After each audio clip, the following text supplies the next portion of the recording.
नमस्कार, मैं हूं राहुल शर्मा। आप देखना शुरू कर चुके हैं हमारा आज का सबसे खास प्रोग्राम। और आज के प्रोग्राम में हम बात कर रहे हैं उत्तर प्रदेश के मिल्कीपुर उपचुनाव की। उत्तर प्रदेश में मिल्कीपुर उपचुनाव की जो तारीख है उसका ऐलान हो चुका है। नतीजे कब आएंगे इसका भी ऐलान हो चुका है। लेकिन इन सब के बीच में अपने दर्शकों को हम बता दें कि क्या मिल्कीपुर सीट पर कांटे की टक्कर देखने को मिल सकती है। भारतीय जनता पार्टी ने चंद्रभान पासवान को मैदान में उतारा। समाजवादी पार्टी ने अवधेश के बेटे अजीत को मैदान में उतारा। चंद्रशेखर आजाद की पार्टी ने सूरज चौधरी को मैदान में उतारा। लेकिन बसपा यहाँ पर उम्मीदवार उन्होंने उतारा था लेकिन वापस ले लिया है, इस तरीके की खबरें हैं। और बसपा क्या वाकई बीजेपी को सपोर्ट करती है। लेकिन इन सब के बीच में एक बड़ी खबर आ जाती है अपर्णा यादव को लेकर, और जो कि चल ही रही है सियासी गलियारों में अपर्णा यादव को लेकर। हाल ही में अखिलेश यादव ने हरिद्वार में गंगा जो स्नान है वो किया। मैं दर्शकों को यहाँ पर बता दूं कि उनके जो चाचा हैं राजपाल सिंह यादव, उनका निधन हो गया था, तो उनकी अस्थियों को वो वहां प्रवाहित करने गए थे और ऐसे में वो डुबकी लगाने गए थे। लेकिन इस दौरान उन्होंने सीधे तौर पर, अपर्णा ने देखिए सीधे तौर पर कहा है कि गंगा स्नान भी कुछ लोगों को जाना चाहिए और देखना चाहिए कि गंगा की सफाई कैसी है और प्रयागराज में किस तरीके का कुंभ का शानदार आयोजन किया गया है। एक और जहां बीजेपी की तारीफ कर रहे हैं तो वहीं दूसरी तरफ वो ये भी कह रही है मिल्कीपुर सीट पर कांटे की टक्कर देखने को मिल सकती है। और उन्होंने ये भी कहा जीत तो बीजेपी की होगी, लेकिन ये तो चुनाव है और हार जीत लगी रहती है। इसी मुद्दे पर हमारे साथ बातचीत करेंगे मौजूद हमारे खास सहयोगी अब्बास भाई। बहुत बहुत स्वागत है इस प्रोग्राम में आपको। मेरा पहला सवाल अब्बास भाई ये रहेगा, मिल्कीपुर के चुनाव से पहले खुलकर बात अपर्णा यादव नहीं कर रही है, लेकिन इन सब के बीच में हम ये भी देखते हैं कि करहल में जिस तरीके से तेज प्रताप यादव चुनावी मैदान में उतरे थे, समाजवादी पार्टी की तरफ से बीजेपी ने अनुजेश को उतारा था। लेकिन उस चुनाव से पहले अपर्णा यादव जो है वो अपने ससुराल पक्ष के साथ नजर आती। क्या वही स्थिति मिल्कीपुर में भी कुछ इस तरीके से नजर आ सकती है? जी देखिए, मैं राहुल जी आपको बताऊं कि जब से अपर्णा यादव बीजेपी में शामिल हुई है, अपर्णा यादव खुद ही गुमराह है। उनको ये पता ही नहीं है कि कब मुझे बीजेपी के पक्ष में बोलना है, कब मुझे समाजवादी के पक्ष में बोलना है। वो एक ऐसे चौराहे पर खड़ी है जहां पर उनको ये पता ही नहीं है कि मुझे मोड़ना किस साइड है। कभी तो वो देखते हैं आपके बीजेपी की तरफ से बोलती हुई नजर आती है, कभी जो है वो ससुराल पक्ष का अखिलेश यादव की तरफदारी करते हुए नजर आती है। तो ये उन्होंने किस संदर्भ में कहा है कि गंगा में डुबकी लगानी चाहिए, बीजेपी के अच्छाई दिखाने के लिए कहा है, या किस संदर्भ में कहा, ये मैं तो नहीं समझ पा रहा हूँ कम से कम। क्योंकि जिस तरह से आपने जिक्र किया करहल विधानसभा सीट का भी आपने जिक्र किया, उनके भतीजे वहां से अनुजेश प्रताप सिंह जो है मैदान में थे, वहीं पर समाजवादी पार्टी से अलग कैंडिडेट मैदान में थे, तो उन्होंने वहां पर भी चुप्पी साधे रखी थी। ना तो उन्होंने अपने भतीजे का ही प्रचार किया और ना ही उन्होंने समाजवादी कैंडिडेट के खिलाफ में कोई खुलकर बयानबाजी की, बल्कि उन्होंने जब उनसे पूछा गया तो उन्होंने कहा कि मैं यहाँ पर अपने ससुराल पक्ष के साथ में जाना चाहता हूँ। तो मैं इसलिए कह रहा हूँ कि अपर्णा यादव को ये पता ही नहीं है कि उनको मोड़ना किस साइड है। क्योंकि राजनीति अपनी जगह होती है, लेकिन राजनीति में एक स्टैंड लेना क्लियर जरूर होता है, वरना आपको लोग किस साइड समझे, लोगों को भी तो वो सोचना चाहिए ना। लोग आपको वोट क्यों दे, अगर आप इनसे खड़ी होती है, इलेक्शन में आती है, तो लोग आपको अपर्णा यादव समाजवादी मुलायम से की बहू समझकर वोट दें या फिर बीजेपी का कैंडिडेट समझकर वोट दें, ये तो आपको तय करना पड़ेगा ना। ये आप तय करिए पहले कि आपको किस साइड जाना है। अगर आपने बीजेपी ज्वाइन कर ली तो मैं तो ये कहता हूँ आप तो आक्रामक रहिए समाजवादी पार्टी पर।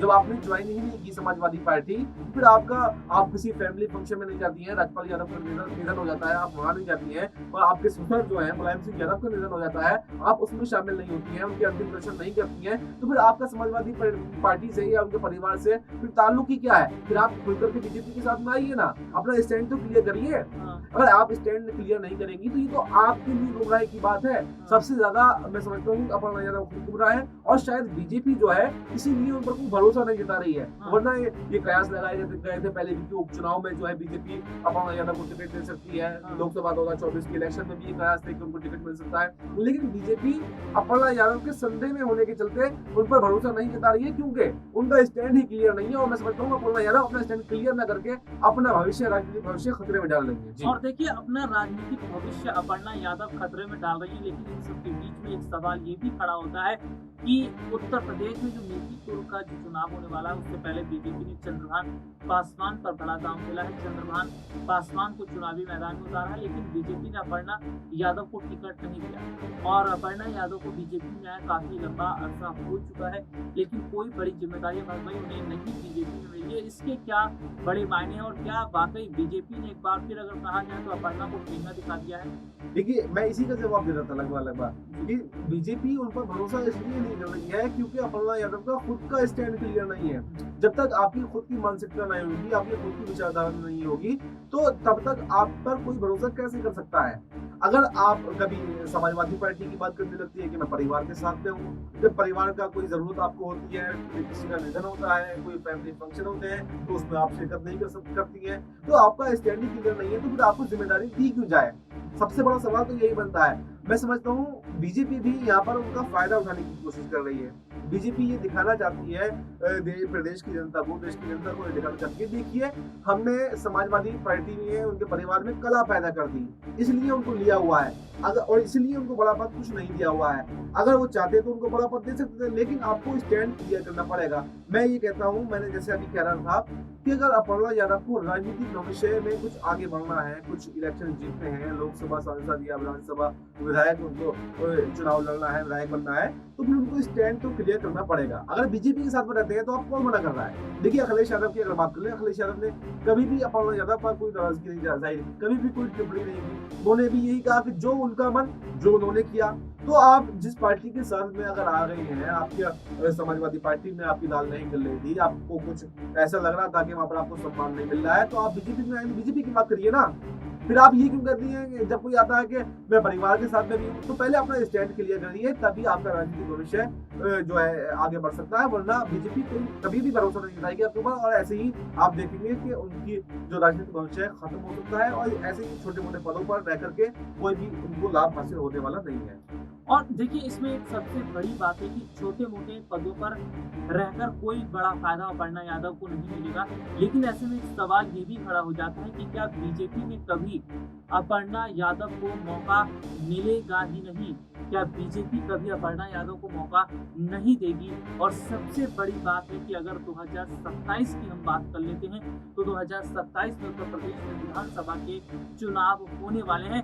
अब्बास भाई, इसमें क्या लग रहा है कि उत्तर प्रदेश में जो हाल ही में 9 सीटों पर उपचुनाव हुए और भारतीय जनता पार्टी का जो प्रदर्शन रहा, कई सीटों पर शानदार प्रदर्शन रहा, कुंदरकी जैसी सीट को जीत हासिल करते नजर आए, मिल्कीपुर में किस हिसाब से लग रहा है? और जो चंद्रभान पासवान को उतारा है वो पारसी समाज से ही आते हैं। देखिए, अगर मिल्कीपुर उपचुनाव की बात करें और आपने कहा कि 900 उपचुनाव जो भी हुए थे सीटों पर, उनके रिजल्ट की बात करें, कुंदरकी की बात करें, तो देखिए सब जगह की बात करने के बाद में मुझे ये साफ लग रहा है कि मिल्कीपुर की अगर बात करनी है तो मिल्कीपुर में तो समाजवादी पार्टी का कुनबा हावी है, समाजवादी पार्टी की वहाँ पर जीत होने वाली है। क्योंकि आपने देखा पिछले 33 सालों का आप रिकॉर्ड उठा करके देखिए, पिछले 33 सालों में समाजवादी पार्टी ही यहाँ पर जीत के आई है। बीजेपी को सिर्फ 2 बार ही इस सीट पर जीत मिली है, यानी कि कहीं ना कहीं समाजवादी पार्टी काफी आगे है।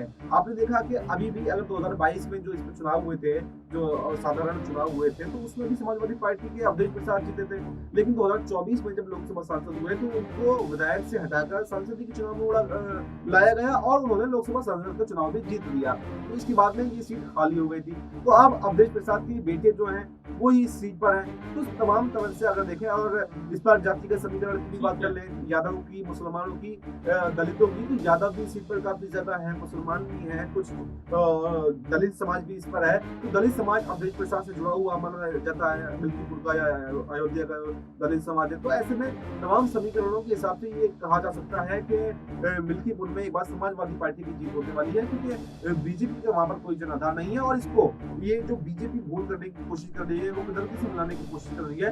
कुंदरकी वाला कार्ड जो है मिल्कीपुर में नहीं चलने वाला, क्योंकि कुंदरकी का समीकरण कुछ और था। कुंदरकी के लोग जो थे वो कैंडिडेट से बाकी नाराज थे, इसलिए शायद उन्होंने बीजेपी की कैंडिडेट को जिताया था। लेकिन चंद्रभान पासवान की अगर बात करें, चंद्रभान पासवान को भी लोग ज्यादा जानते भी नहीं है वहाँ के, और अवधेश प्रसाद का एक दबदबा जो है वो मिल्कीपुर सीट पर माना जाता है। तो ऐसे में समाजवादी पार्टी की जीत निश्चित होने जा रही है। और ये वाकई देखना होगा कि आखिरकार उत्तर प्रदेश के मिल्कीपुर चुनाव में जीत किसके होगी और क्या योगी आदित्यनाथ का वर्चस्व बचा पाते हैं। फिलहाल आज के इस प्रोग्राम में मुलाकात होगी।